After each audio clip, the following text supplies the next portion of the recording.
रहत सकल रस भोगी, बिन बाड़ी वक्ता बड़ी जोगी।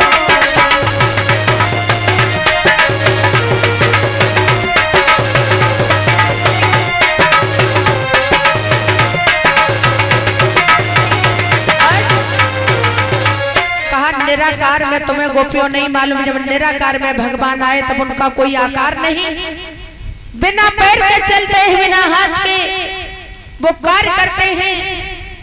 बिन पग चले सुने बिन काना, और कर बिन करब करे बिन नाना, आनंद रहे सतकल रत भोगी, और बिन बाड़ी वक्ता बड़ी जोगी।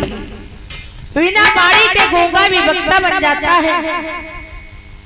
इसलिए गोपियों तुम्हें नहीं मालूम है, कभी वो साकार में आए, कभी निराकार में आए, और साकार रूप में जब आए तो अपने शरीर सहित आए।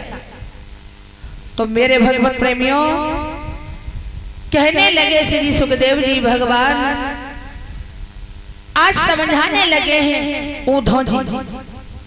तो गोपियां कहने लगी, अगर उनके पांव हते नहीं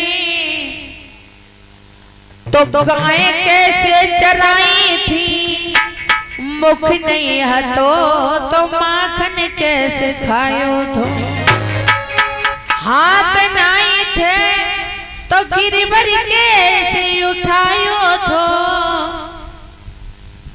और हाथ नहीं थे तो माखन कैसे खायो थो।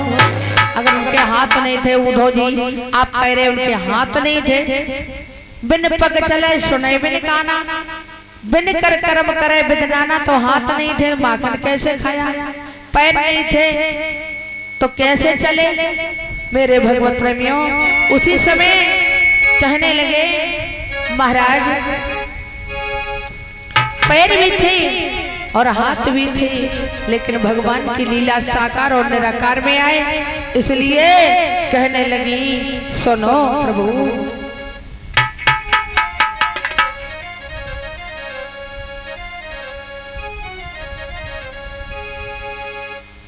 कहने लगी गोपियां सारी कि हे उद्धव सुनो, कि उद्धव संसारी कहे कुछ भी, हम एक धारणा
इस प्रकार से मैं